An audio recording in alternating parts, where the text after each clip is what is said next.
Beleza, rapaziada? O vídeo de hoje é um vídeo bem diferente, um vídeo que já fazia um tempinho que eu queria gravar para compartilhar com vocês. É um vídeo sobre a minha história, a história da minha vida. Minha vida teve uma reviravolta. Pra gente que é adulto, quando a nossa vida tem uma reviravolta, até bem mais fácil de a gente conseguir lidar com isso, mas a minha vida, quando eu ainda era uma criança não, eu tinha 14 anos, mas uma criança da minha época com 14 anos era completamente inocente das crianças de 14 anos de hoje. Eu resolvi fazer esse vídeo porque há um tempo atrás eu tava conversando com um amigo meu enquanto a gente tava jogando em live. Ele pegou e começou a reclamar da mãe dele, falando que a mãe dele tava enchendo o saco dele, que já é casado. Só que aí a mãe foi fazer uma visita, ele pegou e falou que a mãe dele, toda vez que vai fazer visita pra ele, começa a encher o saco dele. Aí eu peguei e comecei a conversar com ele.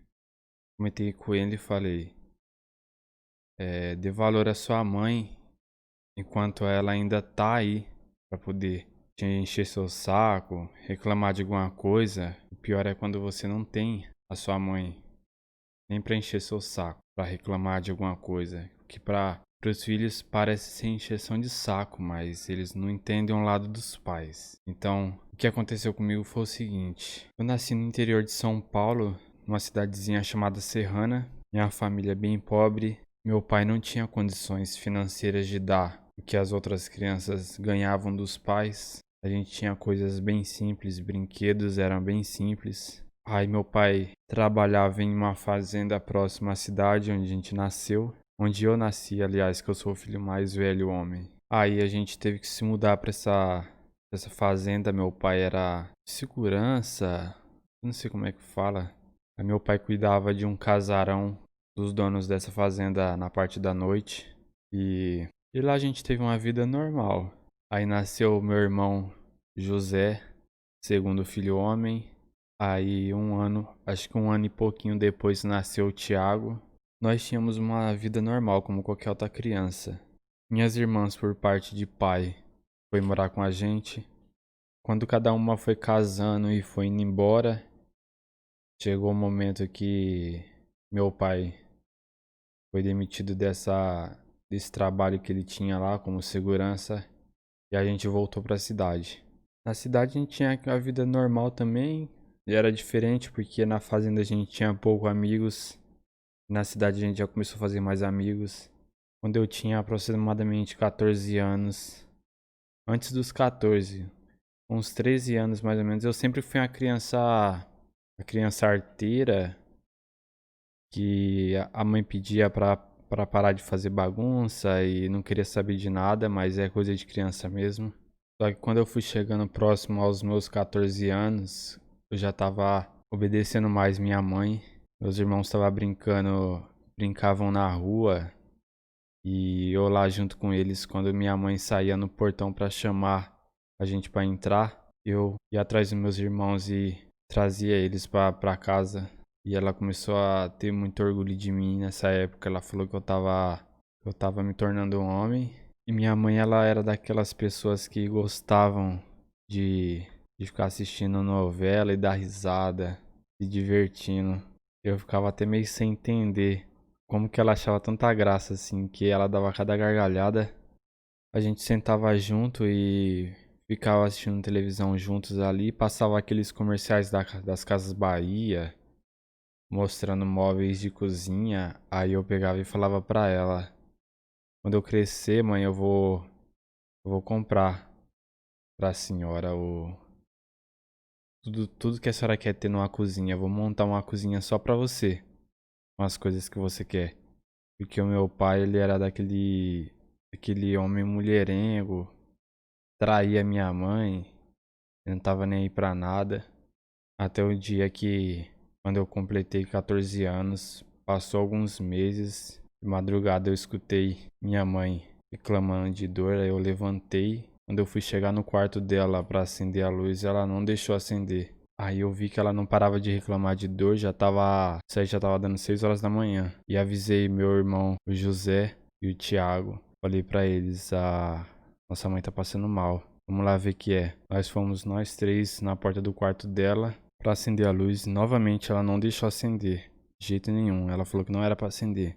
Aí, bem na hora que ela falou que não era pra gente acender a luz, meu pai chegou do trabalho, que meu pai trabalhava de noite. Aí eu peguei e falei pra ele: a mãe tá passando mal ali, já faz um tempinho já, ela não quer que a gente entre no quarto e nem acende a luz. Aí ele pegou e foi lá. Quando ele acendeu a luz, ela tinha feito as necessidades dela tudo em cima da cama, vomitou, que ela tava passando mal. Na hora meu pai já pegou ela e já levou pro banheiro e chamou a mãe dela, minha avó morava do lado, chamou todo mundo que tava próximo ali, parente nosso, pra poder ajudar. Chamaram uma ambulância pra ela. Ela tava falando meio embolado, a fala não tava saindo direito, aí chamaram a ambulância. A ambulância chegou, levou ela pro hospital.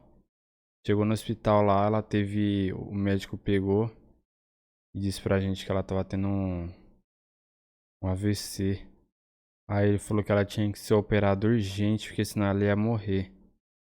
Aí, AVC não, é derrame, derrame neurismo, parece. Eu não sei, eu não sei diferenciar AVC e derrame neurismo. Eu não sei qual é a diferença que tem. Sei que o médico pediu pra fazer a cirurgia urgente, que senão ela corria o risco de morrer. E pra fazer essa cirurgia tem que ter autorização da família. Aí todo mundo autorizou, assinaram os papel pra ela poder entrar pra sala de cirurgia, fizeram a cirurgia nela. Antes de ela ir pra sala de cirurgia, ela conversou comigo, falou pra mim não chorar, pra mim ficar tranquilo.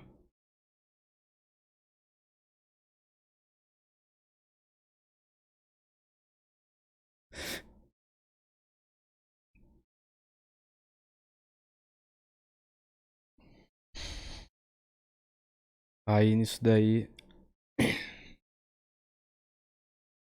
ela subiu pra sala de cirurgia. E depois de acho que 12 horas de cirurgia,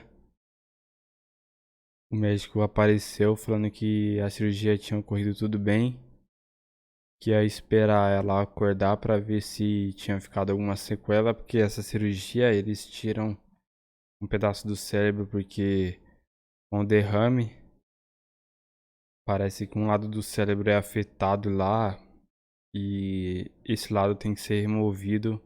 É um pedacinho pequeno do cérebro que foi danificado, tem que ser removido para a pessoa não correr o risco de morrer, porque pelo que o médico explicou pra gente, é uma veia no cérebro que estoura e o sangue começa a espalhar.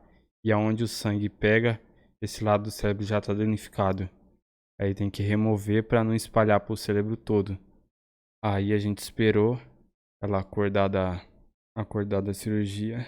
E quando ela acordou, ela já estava completamente diferente da antes da cirurgia. Ela não reconhecia nenhum dos familiares. Ela não reconhecia nenhum dos familiares, nem eu, nem meus irmãos, nem meu pai. Só que o importante é que ela estava viva. Aí eu não lembro eu não lembro mais, não sei se foi. Ela ficou um mês no hospital, eu sei que ela ficou pouco tempo e ela pegou e foi pra casa. Ela perdeu o movimento das pernas.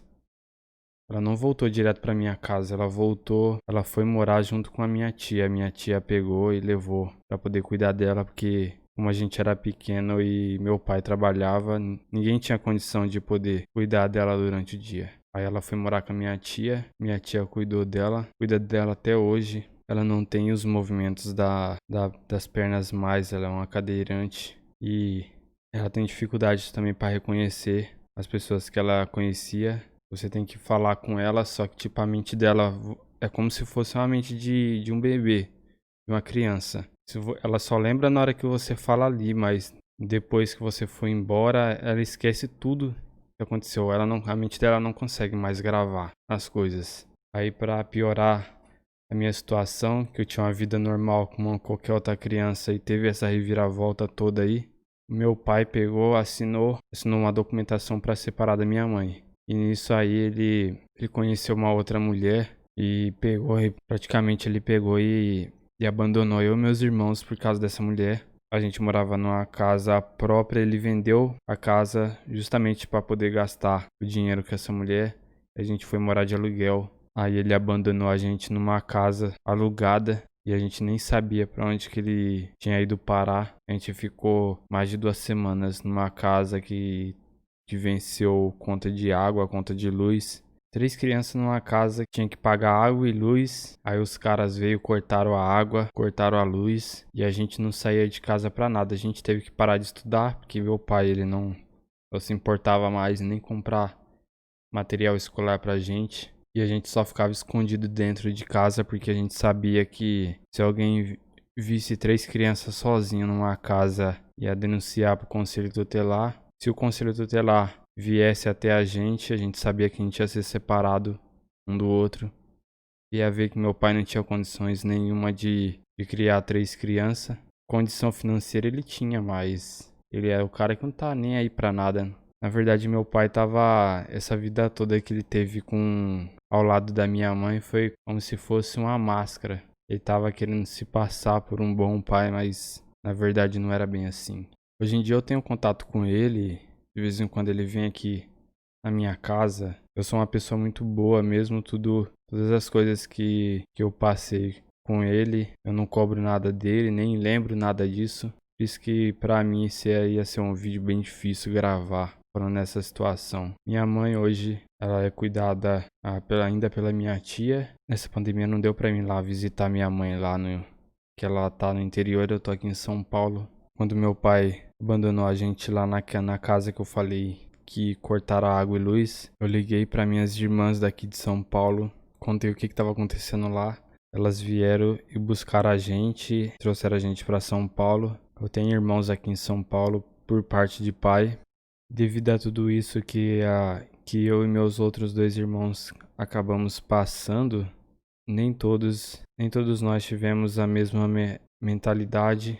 Meu irmão mais novo teve vários problemas psicológicos por causa disso que a gente passou. Ele acabou se envolvendo nas drogas aí, ó, dependente químico. A gente já levou ele para várias vezes para se internar em clínicas e ele não fica em nenhuma clínica. E toda vez que eu encontro ele, eu dou conselho para ele parar, para ele cuidar mais da saúde dele. Ele me lembra dessa história do que passou com a nossa mãe. Ele fala que foi por causa disso daí, porque a mente dele não suportou passar por tudo isso. Eu dou conselho pra ele, falo com ele pra ele cuidar mais da saúde dele, falar que tudo isso que a gente passou é um motivo pra gente lutar cada vez mais pela nossa vida. Eu, graças a Deus, não caí no mundo das drogas. Meu irmão do meio também não passou por isso. Ele tá desempregado, o único problema que ele tá passando é a falta de um trabalho, que ele precisa também, que ele paga aluguel. Aí ele tá um tempinho desempregado aí. Fé em Deus, vai aparecer alguma coisa pra ele. Nós estamos passando por um momento difícil também aqui no Brasil, no mundo inteiro, né? Não sei como é que tá a situação nos outros países agora, mas no Brasil ainda tá tendo essa crise. E eu resolvi gravar esse vídeo por causa disso, pra quem ainda tem seu pai, sua mãe do seu lado, te dando conselho, e é um pai presente, é uma mãe presente aí na sua vida. Lógico que nem todos os pais são perfeitos, sempre tem aquela mãe que maltrata o filho, ou o pai que maltrata o filho. Mas eu já vi muita gente que tem um pai e uma mãe presente do lado, lutando pelo filho, e o filho não dá valor devido. Quem tem seu pai e sua mãe, que é presente, luta para que você seja alguém na vida, dê valor a eles. A gente não imagina o que pode acontecer daqui para frente. Jamais eu imaginava que uma coisa dessa ia acontecer com a minha mãe. Se eu soubesse que ia acontecer com minha mãe, apesar de que eu era uma criança, mas eu ia tentar fazer mais por ela. Hoje eu tenho 2 filhos, eu faço de tudo por eles. Eu sou completamente ao contrário do que meu pai foi para mim. Procuro ser o máximo um pai presente na vida deles e vou continuar sendo independente de qualquer coisa, independente até se caso um dia eu e minha esposa não estiver mais juntos, se separar, mas peço pra Deus que isso não aconteça. A gente luta sempre para estar unido, a gente tem os mesmos pensamentos, a gente é bem unido dentro de casa. Tudo que for fazer, tudo que precisa fazer na nossa casa, alguma decisão que precisa ser tomada, ela conversa comigo. Eu já fiquei um ano andando com o mesmo tênis, com o mesmo chinelo, só para não faltar as coisas para meus filhos. É essa mensagem que eu quero passar pra vocês. Dê valor ao pai de vocês, a mãe, presente. Luta pra um dia vocês se tornar alguém na vida. Quem vai cuidar deles vai ser vocês. Esse vídeo é o vídeo mais difícil que eu já tava há um tempo pra gravar, mas eu não tava preparado pra fazer esse vídeo aqui. Bom, rapaziada, eu vou ficando por aqui. E todos com Deus e até o próximo vídeo.